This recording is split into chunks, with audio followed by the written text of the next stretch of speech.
NIOS D.El.Ed মামলার judgement supreme court থেকে এসেছিল 28/11/2023 সালে এবং এই জাজমেন্টের ফলে 18 মাসের যে এনআইওএস ডিএলএড যে ডিগ্রি, সেই ডিগ্রিকে নতুন রিক্রুটমেন্টের জন্য, ফ্রেশ রিক্রুটমেন্টের জন্য ইনভ্যালিড করে দেওয়া হয়েছিল। এরপরে একটি রিভিউ পিটিশন ফাইল হয়, যার ডায়েরি নাম্বার ছিল 4961/2024 এবং সেটি অ্যাকসেপ্টেড হয়েছে। এর মাঝেই 5/8/2024 তারিখে 5 রাজ্যের পক্ষ থেকে একটি মিসলেনিয়াস অ্যাপ্লিকেশন ফাইল করা হয়, যার মধ্যে আমাদের রাজ্য পশ্চিমবঙ্গও ছিল। সেই মিসলেনিয়াস অ্যাপ্লিকেশনটির হেয়ারিং একটি হয়েছে গত 27/9/2024 সালে। সেখানে যারা মিসলেনিয়াস অ্যাপ্লিকেশন ফাইল করেছিল, যে সমস্ত রাজ্যের পক্ষ থেকে ফাইল করা হয়েছিল, তারা মহামান্য সুপ্রিম কোর্টে কি জানালেন এবং মহামান্য সুপ্রিম কোর্ট একটি অর্ডারও দিয়েছে গত 27/9/2024 সালের এই শুনানির পরিপ্রেক্ষিতে। সেই অর্ডারটিতে মহামান্য সুপ্রিম কোর্ট কি নির্দেশ দিল, নতুন করে এনআইওএস ডিএলএড ডিগ্রিধারী প্রার্থীরা কি নতুন করে প্রাইমারি রিক্রুটমেন্ট বা আদার্স যে রিক্রুটমেন্ট সেগুলোতে কি তারা এলিজিবল হবে কি হবে না, এই সমস্ত বিষয়ে আজকের এই ভিডিওতে আলোচনা করব। অনুরোধ করব আপনারা এই ভিডিওটি পুরোটা দেখবেন, কোনো অংশে স্কিপ না করে, এবং আমাদের চ্যানেলে নতুন হলে অবশ্যই এই চ্যানেলটি সাবস্ক্রাইব করে রাখবেন এই ধরনের যে কোনো আপডেট পাওয়ার জন্য। দেখুন, মহামান্য সুপ্রিম কোর্টের কোর্ট নাম্বার 3-এ আইটেম নাম্বার 13-তে এই যে মিসলেনিয়াস অ্যাপ্লিকেশনটির শুনানি গত 27 তারিখে হয়েছে, তার শুনানি হয়েছে, অর্থাৎ সেটি আইটেম নাম্বার 13-তে লিস্টেড ছিল। তো 27/9/2024 তারিখে জাস্টিস বি.আর. গাভাই এবং অনারেবল জাস্টিস কে.ভি. বিশ্বনাথনের বেঞ্চে এই মামলাটির হেয়ারিং হয়। মূলত 5টি রাজ্যের পক্ষ থেকে একটি মিসলেনিয়াস অ্যাপ্লিকেশন ফাইল করা হয় এবং মহামান্য বিচারপতির সামনে সেই সমস্ত যারা এমএ অ্যাপ্লিকেশন ফাইল করেছেন সে সমস্ত আইনজীবীরা বলেন যে, হুজুর, আপনারা যে এনআইওএস ডিএলএড নিয়ে ওপেন কোর্ট হেয়ারিং অ্যালাউ করেছেন, তার সাথে এই মিসলেনিয়াস অ্যাপ্লিকেশনটিকে যুক্ত করতে হবে। তো বিচারপতি তখন জিজ্ঞাসা করেন যে, আপনারা কোন রাজ্য থেকে বলছেন? তখন আইনজীবীরা জানান যে তারা 5টি রাজ্যের পক্ষ থেকে প্রতিনিধিত্ব করছে, এখানে আলাদা আলাদা রাজ্য, যার মধ্যে আমাদের পশ্চিমবঙ্গ রয়েছে। তো বিচারপতি বলেন, ঠিক আছে, তাহলে যে রিভিউ পিটিশনটা রয়েছে ওপেন হেয়ারিংয়ের জন্য ওপেন কোর্ট, তার সাথে আমরা এই এমএ মিসলেনিয়াস অ্যাপ্লিকেশনটাকে ট্যাগ করে দিচ্ছি। তো লয়াররা অনুরোধ করেন যে যাতে করে নোটিশও ইস্যু করতে বলা হয় এবং লয়াররা একটি ইন্টারিম প্রোটেকশন চান মিনহোয়াইল। তো বিচারপতি বলেন যে ইন্টারিম প্রোটেকশন বলতে গেলে কি আপনারা চাইছেন? তখন লয়ার যারা ছিলেন বিভিন্ন রাজ্যের পক্ষ থেকে এনআইওএস ডিএলএডদের হয়ে, তারা বলেন যে বিভিন্ন রাজ্যে এর মাঝে তো বিভিন্ন রিক্রুটমেন্ট হচ্ছে, তো সেই সমস্ত রিক্রুটমেন্টে যাতে করে মিনহোয়াইল এই যে রিভিউ পিটিশনটা চলবে, এর মাঝামাঝি সময়ে যা যা রিক্রুটমেন্ট বেরোবে, যাদের এনআইওএস ডিএলএড ডিগ্রি যাদের রয়েছে, তারা যাতে করে সেই রিক্রুটমেন্টগুলোতে অংশগ্রহণ করতে পারে এবং এই বিষয়টাকে যাতে করে সাবজেক্ট টু আউটকাম রাখা যায়।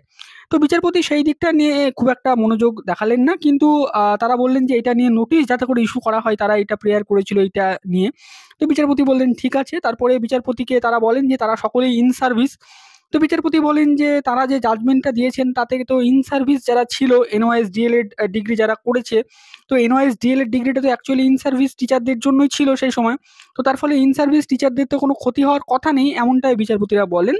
তো তারপরে বিচারপতিরা বলেন ঠিক আছে, 4 সপ্তাহ পরে এই মামলাটি ওপেন কোর্ট হেয়ারিং এর জন্য আমরা শুনবো। এই বলেই কিন্তু 27/9/2024 তারিখের হেয়ারিংটা কনক্লুড হয়।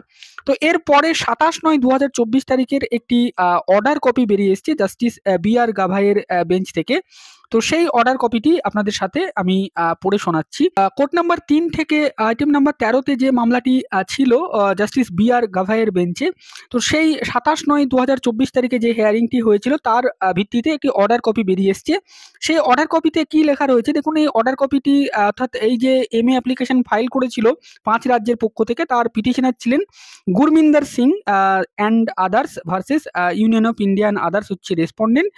এবং এইটা মূলত অ্যারাইজিং হয়েছে যে ইমপিউন্ড ফাইনাল জাজমেন্ট দেওয়া হয়েছিল এনআইওএস ডিএলএডদের জন্য 28/11/2023 সালে।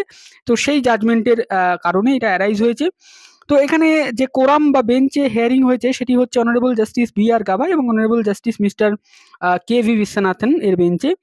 তো এখানে দেখুন পরিষ্কার লেখা রয়েছে, upon hearing the counsel the court made the following order. Court এখানে কিছু অর্ডার দিচ্ছে। প্রথম অর্ডার কোড যেটা দিচ্ছে যে issue notice on the prayer for interim relief as well as on the miscellaneous applications. অর্থাৎ যে ইন্ট্রিম রিলিফটা তারা চেয়েছে, তো সেই বিষয়টা এবং তারা যে এমএ অ্যাপ্লিকেশন ফাইল করেছে, এই দুটো বিষয়কে নিয়েই কিন্তু একটা নোটিশ ইস্যু করতে বলা হয়েছে। দাস্তি ইন অ্যাডিশন ইজ পারমিটেড। দাস্তি বলতে গেলে এখানে বাই হ্যান্ড প্রোভাইডিং নোটিশ যেটাকে বোঝাচ্ছে, এটা একটা টার্ম সম্ভবত। তো সেই দাস্তি এইটার জন্য পারমিট করা হচ্ছে। তারপরে 3 নম্বরে বিচারপতিরা লিখছেন, in addition to the usual mode liberty is granted to the petitioner to serve notice through the standing council for the respondent. অর্থাৎ যারা রেসপন্ডেন্ট রয়েছেন তাদেরকে স্ট্যান্ডিং কাউন্সিল মানে তাদের হাতে সরাসরিও তারা নোটিশ দিতে পারে, সেই লিবার্টিটাও তাদেরকে দেওয়া হচ্ছে। এবং 4 নম্বরে বলা হচ্ছে ট্যাগ উইথ রিভিউ পিটিশন নম্বর 4961/2024। মানে যে কোনো মোডে নোটিশ দেওয়া যেতে পারে এরকমটাই তারা বলছেন। এবং এই এমএ অ্যাপ্লিকেশনটিকে যেটা মূল রিভিউ পিটিশন যার নম্বর 4961/2024 এর সাথে ট্যাগ করে দেওয়া হলো। এবং list all these matters together after 4 weeks. এবং এই সমস্ত ম্যাটারগুলোকে 4 সপ্তাহে পরে শোনা হবে, এমনটাই কিন্তু বিচারপতিরা বলছেন। এবার এই মামলাটির কেস স্ট্যাটাসটি আমরা দেখার চেষ্টা করব। সেখানে কি দেখাচ্ছে, আমরা যদি সুপ্রিম কোর্টের ওয়েবসাইট থেকে কেস স্ট্যাটাসটি সার্চ করে বের করি, তাহলে দেখুন যার কেস নাম্বার এমএ লেখা রয়েছে এবং প্রেজেন্ট বা লাস্ট লিস্টেড অন 27/9/2024 তারিখে জাস্টিস বি.আর. গাভাইয়ের বেঞ্চে যেটি লিস্ট হয়েছিল। তো তারপরে দেখুন এখানে tentatively case may be listed on বলে এখানে 5/11/2024 লেখা রয়েছে, মানে নভেম্বরের 5 তারিখে কিন্তু এই মামলাটি ওপেন কোর্ট হিয়ারিং হওয়ার কথা রয়েছে, যেটা এনআইওএস ডিএলএডদের রিভিউ পিটিশন তার সাথে ট্যাগ হয়ে এই মামলাটি হিয়ারিং হবে। তো এখন দেখার বিষয় যে এই যে 5টি রাজ্যের পক্ষ থেকে প্রতিনিধিত্ব করা হচ্ছে, তারা অ্যাকচুয়ালি কি জানায় রিভিউ পিটিশনের সাথে সাথে, এবং এনআইওএস ডিএলএডরা কি নতুন করে প্রাইমারিতে অন্তর্ভুক্ত হয় কিনা। তাদেরকে তো ফ্রেশ রিক্রুটমেন্ট থেকে তাদের ডিগ্রিটাকে আলাদা করে দেওয়া হয়েছিল, তো এখন নতুন করে সেইখানে তারা এলিজিবল হয় কিনা। তো এই সমস্ত বিষয় নিয়ে আগামী দিন যে হিয়ারিংগুলো হবে বা যে আপডেটগুলো আসবে, সেগুলো আমরা অবশ্যই আপনাদের সাথে শেয়ার করব।